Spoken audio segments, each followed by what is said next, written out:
हिंदू धर्म 5000 साल पुराना है, बौद्ध और जैन धर्म 2500 साल पुराने, इस्लाम केवल 1600 साल पुराना है।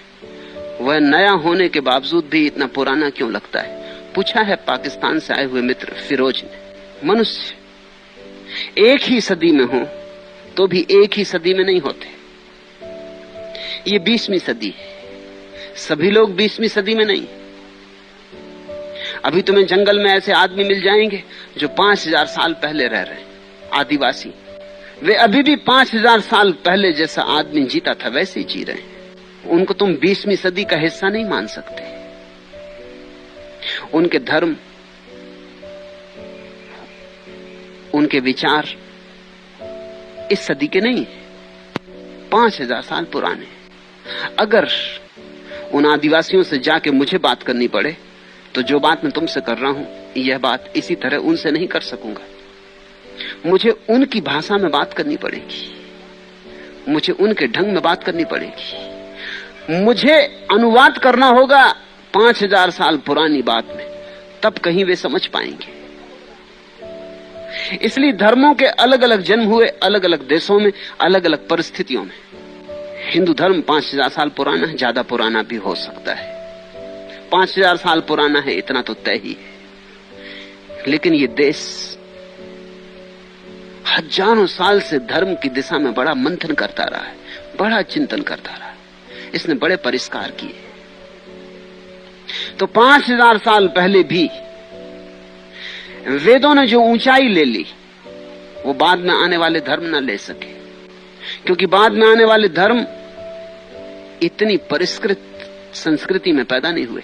मोहम्मद को जिन लोगों से बात करनी पड़ी, उनसे अगर वो उपनिषद की भाषा बोलते, उपनिषद जैसे वचन बोलते, तो वो समझते ही नहीं। मोहम्मद को तो उनकी भाषा में बोलना पड़ा। इस्लाम जहां पैदा हुआ वह संस्कृति अपरिष्कृत थी, परिष्कृत नहीं थी। बहुत जड़ अंधविश्वासी लोग थे। मोहम्मद की पूरी जिंदगी इसी झंझट में बीती। मोहम्मद शांति का संदेश लाए, लेकिन हाथ में तलवार रखनी पड़ी, क्योंकि वहां तलवार के सिवा दूसरी कोई भाषा समझी नहीं जाती थी। मोहम्मद ने अपनी तलवार पर खोद रखा था, शांति मेरा संदेश है। तलवार पर खोदना पड़े, शांति संदेश है। इस्लाम शब्द का अर्थ होता है शांति, शांति का धर्म। खबर तो देनी थी शांति की, मगर लोग लड़ाक थे, खूंखार थे, युद्ध के सिवा दूसरी चीज जानते नहीं थे। मरना और मारना यही उनकी भाषा थी। मोहम्मद जिंदगी भर भागते फिरे, अपने को बचाते फिरे। तुम जरा सोचो, बुद्ध पे ऐसा नहीं गुजरा कि तलवार लिए और भागते फिरे, छिपते फिरे एक गांव से दूसरे गांव। बुद्ध को अगर ऐसा झेलना पड़ता तो बुद्ध जो बोले ये नहीं बोल सकते थे, फिर उन्हें मोहम्मद की भाषा में बोलना पड़ता। मोहम्मद को अगर बुद्ध जैसे लोग मिले होते चारों तरफ, तो मोहम्मद बुद्ध की भाषा में बोलते। इस पर निर्भर करता है किन लोगों से बोली जा रही बात। मोहम्मद को बड़ी कठिनाई से अपनी बात पहुंचानी पड़ी। मोहम्मद का प्रयास बुद्ध के प्रयास से ज्यादा बहुमूल्य है, क्योंकि बुद्ध तो साफ साफ कह रहे हैं, सुनने वाले लोग साफ साफ सुनने में समर्थ हैं। तुम्हें पता है, इस देश में हमने किसी बुद्ध को सूली नहीं दी, किसी बुद्ध को मारा नहीं, हत्या नहीं की। वह इस देश की भाषा नहीं। 5000 साल निरंतर सोचने विचारने का यह परिणाम हुआ कि सोचने विचारने में एक उदारता आ गई। मोहम्मद जिन लोगों के बीच जिए वो उदार नहीं थे, कठोर लोग थे, खूंखार लोग थे।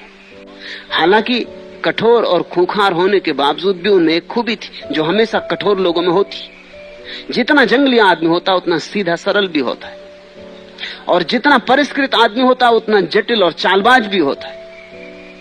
बुद्ध को हमने मारा नहीं, क्योंकि ये परिष्कृत देश है, लेकिन बुद्ध को मिटाने की हमने परिष्कृत कोशिश की।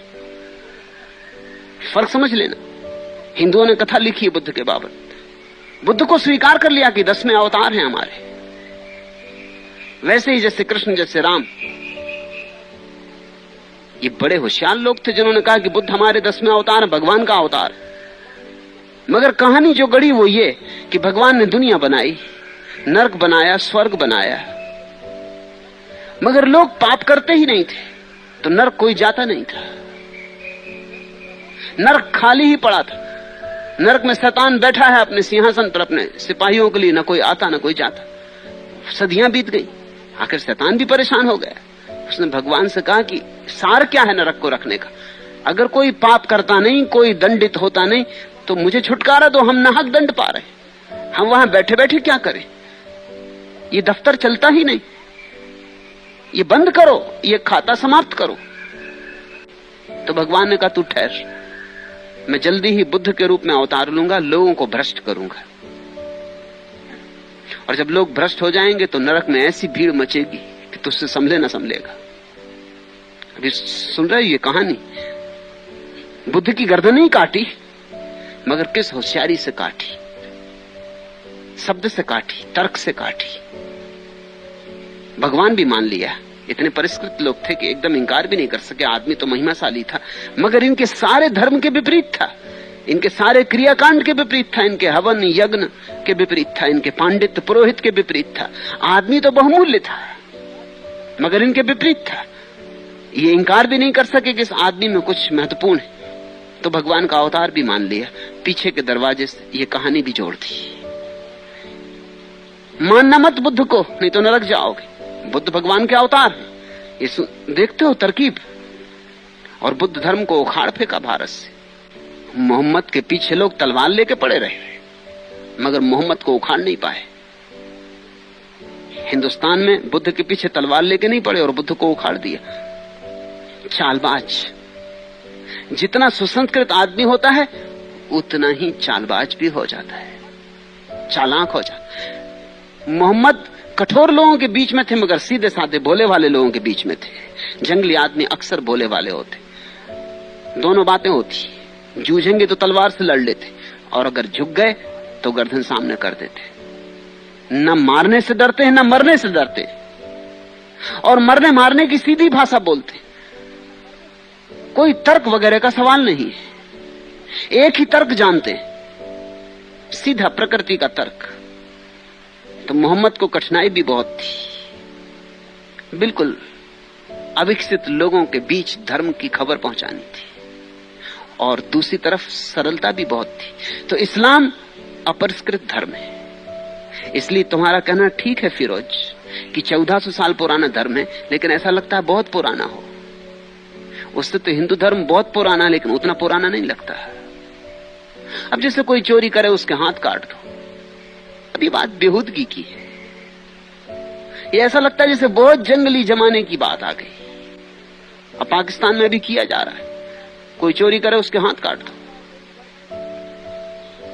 बलात्कार कोई कर दे तो उसकी गर्दन काट दो। सजा मिलनी ठीक है, मगर ये जरा जरूरत से ज्यादा हो गई। मेरी एक सन्यासिनी ईरान में थी, कमल। उसे तो रीत रिवाज ईरान के कुछ पता नहीं। पश्चिम की लड़की है, पश्चिम की खुली हवा में पली। वो एक पहाड़ी झरने पर मस्त होकर नहा रही थी, वहां कोई था भी नहीं कि 4-5 ईरानी आ गए और उन्होंने बलात्कार किया। फिर वो पकड़े गए। जब वो पकड़े गए तब कमल बहुत घबराई। उसने मुझे पत्र लिखा वहां से कि जल्दी से मुझे खबर करें, मैं क्या करूं, क्योंकि अगर मैं कहती हूं कि मेरे साथ बलात्कार हुआ तो ये 5 आदमियों को फांसी लग जाएगी। ये जरा जरूरत से ज्यादा है। जिसके साथ बलात्कार हुआ है वो लड़की लिख रही कि जरा जरूरत से ज्यादा, इनको सजा तो मिलनी चाहिए मगर फांसी, और ये 5 आदमी मारे जाएं तो मैं जिंदगी भर इस अपराध से मुक्त न हो सकूंगी, कि मुझे लगेगा कि मेरी जिम्मेवारी। तो मैंने उसे लिखा कि तू जो ठीक समझे वैसा कर। उसने इंकार कर दिया अदालत में कि मेरे साथ बलात्कार नहीं हुआ है। ये एक परिष्कृत संस्कृति की बात हुई। बलात्कार हुआ है, वो क्रुद्ध थी बहुत, उसके साथ जाति की गई, उसके साथ जो बुरा से बुरा हो सकता है वह किया गया। लेकिन फिर भी एक परिष्कृत संस्कृति का लक्षण कि अदालत में उसने इंकार कर दिया कि मेरे साथ कोई बलात्कार नहीं हुआ है। ये खबर झूठी है।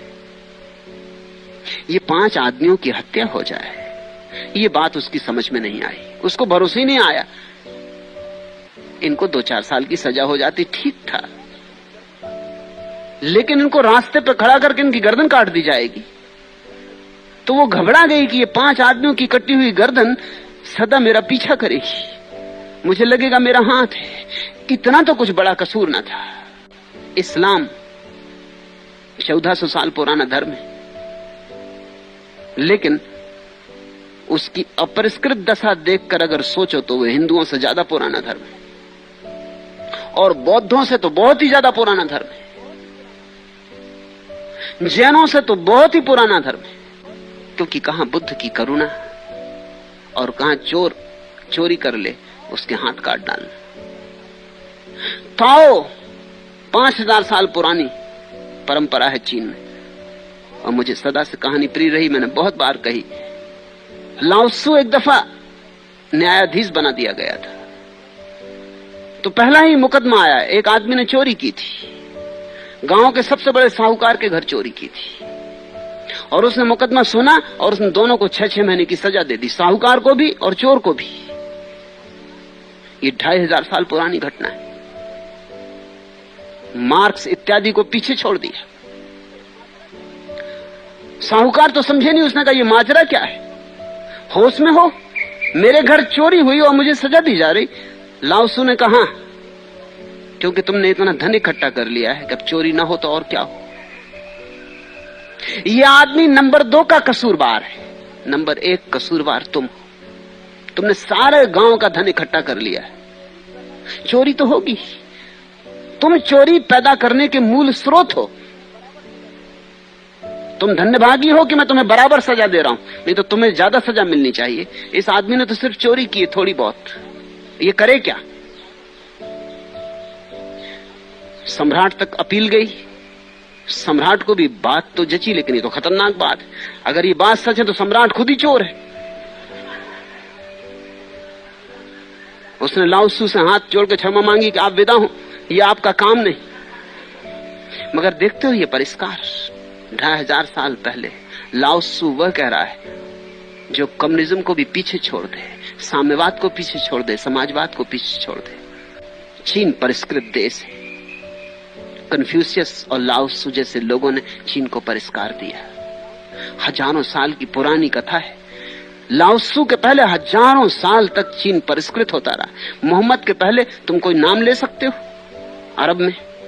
कोई नाम नहीं। मोहम्मद से अरब का इतिहास शुरू होता है। मोहम्मद के पहले कोई नाम नहीं है, एक भी नाम नहीं। इस देश में तुम नामों की गिनती करो तो गिनते चले जाओ, गिनती न कर पाओ। फिर मोहम्मद के बाद भी कोई ऐसा नाम नहीं है जो मोहम्मद की ऊंचाई पे आता हो। इस देश में बुद्धों पे बुद्ध हुए, एक दूसरे से बढ़ चढ़ के हुए। चमकते सूरज, उनका सिलसिला जारी रहा है। मोहम्मद को बड़े अंधेरे से लड़ना पड़ा, बड़े पुराने अंधेरे से, और बड़े जंगली लोगों के बीच संदेश देना पड़ा। इसलिए भाषा संदेश की बहुत जड़ है। मुझसे लोग कहते हैं कि मैं कुरान पर क्यों नहीं बोल रहा हूं, इसलिए बचाया जाता हूं, क्योंकि कुरान पर बोलूं तो मैं ईमानदारी नहीं कर सकूंगा। मुझे कुछ बातें छोड़ देनी पड़ेंगी, वे मैं नहीं कह सकूंगा। मुझे कुछ बातों का विरोध भी करना पड़ेगा। जिस भांति मैं उपनिषद से पूरा पूरा राजी हो जाता हूं, वैसा मैं पूरा पूरा कुरान से राजी नहीं हो सकूंगा।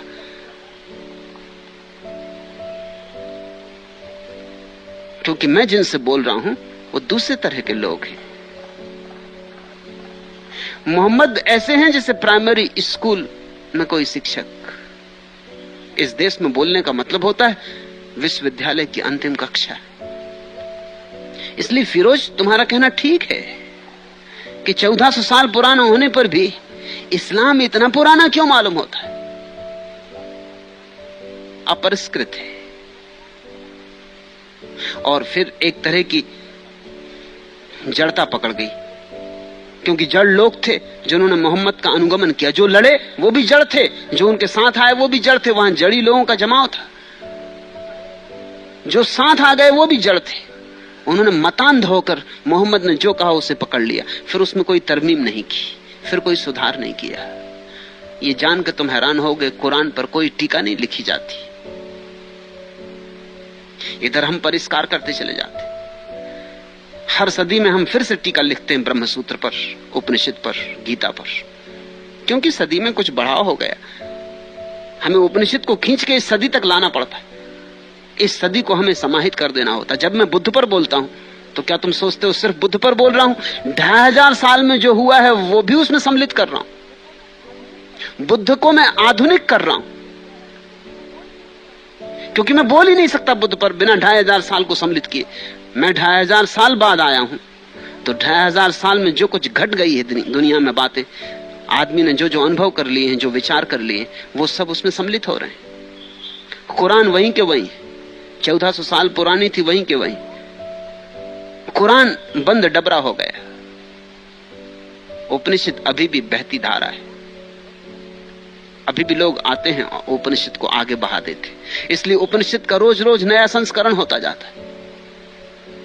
कुरान वहीं के वहीं ठहरा हुआ है। तो एक अर्थ में हिंदू, जैन, बौद्ध बहुत पुराने और एक अर्थ में बहुत नए, और कुरान नया है एक अर्थ में और दूसरे अर्थ में बहुत पुराना है। फिरोज का प्रश्न ठीक है, कुरान को भी खींच के लाने की जरूरत है, कुरान को भी आधुनिक बनाने की जरूरत। उसमें भी हीरे पड़े, उसमें भी बड़ी बहुमूल्य बातें छिपी, मगर वे हीरे अनगढ़ हैं, जैसे खदान से निकाले गए। उन पर बड़ी छेनी मारनी पड़ेगी, उनको बड़ा तराशना पड़ेगा, उनको बड़ा काटना पड़ेगा। तुम्हें पता है जब कोहिनूर हीरा मिला था तो अभी जितना उसका वजन है इससे 3 गुना ज्यादा था। वजन तो ज्यादा था लेकिन कीमत कुछ भी नहीं थी। अब वजन तो 3 गुना कम है लेकिन कीमत करोड़ गुनी है। क्या हुआ? वजन कम हुआ और कीमत बढ़ी। खूब तरासा गया है, नए नए पहलू निकाले गए हैं, जो जो व्यर्थ था झाड़ दिया गया है। कुरान अनतरासा है, हीरा है खदान से निकला हुआ, उस पर तरासा नहीं गया। और जिन लोगों ने कुरान को स्वीकार किया उनमें इतनी हिम्मत नहीं थी कि उसको तरासे। उन्होंने तो जैसा है बस वैसा का वैसा रखने की कोशिश की। उन्होंने उसे सुरक्षित रखा है, ठीक वैसा का वैसा सुरक्षित रखा है, जरा भी हेरफेर नहीं होने दिया। रक्षा तो पूरी की है, लेकिन हीरा अनगढ़ रह गया है। उस पर नई टीकाएं चाहिए, उस पर नए वक्तव्य चाहिए, उस पर नए मनीषियों के बोल चाहिए। मगर नए मनीषियों के बोल सहने की हिम्मत मुसलमान की नहीं। वो तो नाराज हो जाए, वो तो बर्दाश्त ही न करे। अनुग्रह की तो बात अलग। सारी दुनिया में मेरे सन्यासी हैं, पाकिस्तान को छोड़ के। पाकिस्तान से मित्र आते हैं ऐसा नहीं है कि नहीं आते, आते छिपे छिपे आते। फिरोज का ही आना हुआ है छिपे छिपे। फिरोज सन्यासी होना चाहता है लेकिन नहीं हो सकता, क्योंकि वहां गैरिक वस्त्र कि जिंदा रहना मुश्किल हो जाए, गले में माला कि गले का बचना मुश्किल हो जाए। मुसलमान स्वागत नहीं करेंगे अगर कुरान में नए विचारों के आविर्भाव, नई शाखाएं उगाई जाएं, नई कलमें लगाई जाएं अर्थ की। तो बजाय इसके कि वो धन्यवाद करें, वो एकदम नाराज हो जाएंगे। इसलिए कुरान जड़ हो गया है, होना नहीं चाहिए ऐसा। कुरान प्यारी किताब है, थोड़ी सी प्यारी किताबों में एक किताब है, उसमें खूब रहस्य है, मगर निखार की जरूरत है, बड़े निखार की जरूरत है। और मुसलमान की तैयारी नहीं है उस निखार के लिए। मुसलमान छूने नहीं देता, वो कहता कुरान में संशोधन हो ही नहीं सकता। तो कहता है कुरान आखिरी किताब है, परमात्मा अपना अंतिम संदेश भेज दिया। परमात्मा अपना अंतिम संदेश कभी भेज नहीं सकता। परमात्मा के सभी संदेश आते रहेंगे, बदलते रहेंगे। समय बदलेगा, स्थिति बदलेगी, लोग बदलेंगे, संदेश बदलेगा। अंतहीन है ये सिलसिला। इसलिए इस्लाम पुराना मालूम पड़ता है। मैंने सूफियों पर बोलना शुरू किया क्योंकि मुसलमानों में सूफी ही एकमात्र थोड़े हिम्मतवर लोग हैं, लेकिन उनके साथ मुसलमानों ने कोई अच्छा सलूक नहीं किया है। मुसलमान उन्हें कुछ मुसलमान मानने को राजी नहीं, मंसूर को फांसी लगा दी। सूफी फकीरों को सताया गया है, परेशान किया गया है, और सूफी फकीर भी बोलते हैं तो जैसे जवान पे ताले पड़े हो। घटना प्यारी है, तुम्हारे समझ में आए तो अच्छा होगा। अल हिल्लाज मंसूर ने जब घोषणा की अनल हक की, अहम ब्रह्मास्मि, इस देश में कोई घोषणा करता है तो कोई ऐसी घबराहट नहीं हो जाती। हम जानते कि ये परम सत्य है। कभी कभी लोग वहां तक पहुंचते, और चाहे कोई पहुंचे चाहे न पहुंचे, ये हमारा अनुभव है कि वस्तुतः हम सब वही हैं, या कम से कम हमारी श्रद्धा है कि वस्तुतः हम सब वही हैं, परमात्मा स्वरूप है। तो जब अल हिल्लाज मंसूर ने कहा अनल हक, मैं सत्य हूं, मैं परमात्मा हूं, अगर हिंदुस्तान में कहा होता तो हमने उसे सिर उठा लिया होता, हमने उसे उपनिषद के ऋषियों के साथ गिना होता। लेकिन मुसलमानों ने बड़ी दिक्कत दे दी, मारने को तैयार हो गए। मंसूर का गुरु था जुनैद, खुद भी उपलब्ध व्यक्ति था, सिद्ध पुरुष था। जुनैद ने मंसूर को पास बुलाया और कहा, सुन, तू क्या सोचता है, तुझे ही पता चला अनल हक का, हमको पता नहीं चला? हमको भी पता है, लेकिन मुंह पे ताले डाले, मुंह बंद कर ले, नहीं तो जिंदगी गंवानी पड़ेगी। मंसूर ने कहा, अगर मैं कह रहा होता तो मुंह बंद कर लेता, वही कह रहा है, अब उसका मुंह मैं कैसे बंद करूं? जब कहेगा तो कहेगा, जब नहीं कहेगा तो नहीं कहेगा। और आपने मुंह पे ताले डाले हुए। ये बात सुन के शर्म से मेरा सिर झुका जाता है कि मेरे गुरु ने अपने मुंह पे ताले डाले हुए। जुनैद व्यर्थ की झंझट में नहीं पड़ना चाहता था। जो बातें उसे कहनी होती थी अपने शिष्यों को कहता था, समूह में कहना व्यर्थ की झंझट थी। लेकिन मंसूर ने घोषणा समूह में करनी शुरू कर दी, वही हुआ जो होना था। जुनैद ने उसको फिर बुला के कहा कि देख, तू अपनी मृत्यु को पास बुला रहा है, तू नाहक मारा जाएगा, मुझे दुख होता है। तू मेरे प्यारे शिष्यों में एक है, मेरे पहुंचे हुए शिष्यों में एक, और तू जो कह रहा है ठीक कह रहा है, लेकिन अब तेरी मौत करीब आ रही, क्योंकि राजा के अंदेशे मेरे पास आने लगे, संदेशे मेरे पास आने लगे कि मंसूर को रोको।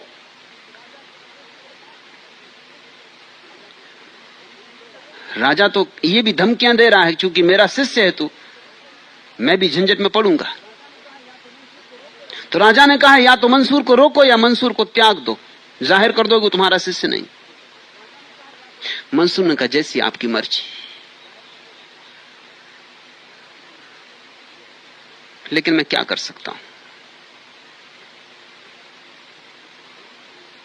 जब घोषणा होगी तो होगी। जुनैद ने ये सोच के कि यहां से जाए, कहा कि तू जा, काबा की परिक्रमा करा। पता है मंसूर ने क्या किया? वो उठा और उसने जुनैद की परिक्रमा की। उसने कहा, मेरे काबा आप, मेरे मंदिर आप।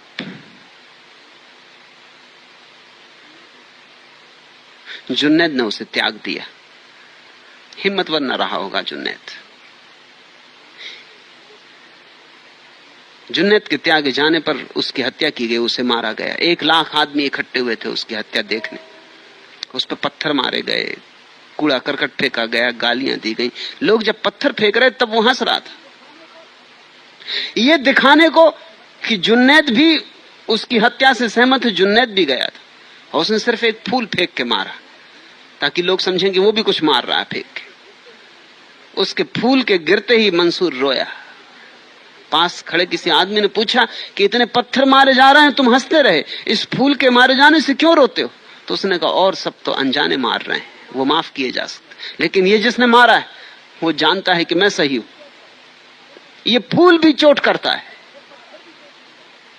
वे पत्थर भी चोट नहीं करते थे। मंसूर को इस तरह मारा गया जैसे कभी किसी को नहीं मारा गया था। जीसस को भी नहीं मारा गया था। पहले उसके पैर काट दिए, फिर उसके हाथ काट दिए, फिर उसकी आंखें फोड़ दी। ऐसा अंग अंग घंटों चला ये काम, फिर उसकी जबान काट दी, फिर उसे तड़पती उस लाश को पड़ा रहने दिया वहां कि वो मर जाए अपने आप। सुकरात को यूनानियों ने जहर दिया था, मगर जहर दे दिया, बात खत्म हो गई। जिसको सूली पे लटका दिया, बात खत्म हो गई। लेकिन ये कौन सी सूली थी? ये सताया जाना था। मगर मंसूर भी खूब था। पैर काटे गए वो हंसता रहा, हाथ काटे गए वो हंसता रहा, आंखें फोड़ी गई और उसने आंखें ऊपर उठाई और हंसा। और जवान काटने के पहले उसने फिर उद्घोषणा की, अनल हक। उसने कहा अब इसके बाद मेरी जवान न बचेगी, फिर मैं घोषणा न कर सकूंगा, फिर परमात्मा मुझसे न बोल सकेगा। तो आखिरी बार घोषणा कर देता हूं, अहम ब्रह्मास्मि। लोगों ने उससे पूछा कि तुम इतने आनंद से क्यों मर रहे हो? मरता कोई आनंद से नहीं। तो उसने कहा मैं नहीं मर रहा हूं, इसलिए आनंद से मर रहा हूं। मैं जानता हूं कि जो मेरे भीतर है वो अमृत है। तुम कितना ही मारो, मुझे मार ना सकोगे। कृष्ण ने कहा ना, नैनम छिदंती शस्त्राणि ना हम दहती पावका। न मुझे शस्त्र छेद सकते, न मुझे आग जला सकती। मगर इस्लाम सूफियों को भी ना पचा सका। सूफियों को पचा लेता तो इस्लाम नया धर्म हो जाता। सूफी इस्लाम के गहरे से गहरे व्यक्ति हैं और ऊंचे से ऊंचे फूल। सूफियों का इस्लाम पचा लेता तो इस्लाम आधुनिक रहता, इस तरह का जड़ न रहता जैसा है। मगर सूफियों को न पचा सका, सूफियों को भी मारा, सूफियों को भी त्याग दिया। इस्लाम बुरी तरह पंडित, पुरोहित और मौलवी के हाथ में पड़ा है, इसलिए पुराना मालूम पड़ता है। मगर हीरे वहां हैं और कीमती हीरे वहां हैं। उनको अगर निखारा जा सके, उनको अगर तराशा जा सके, तो बड़े कोहिनूर पैदा हो सकते हैं।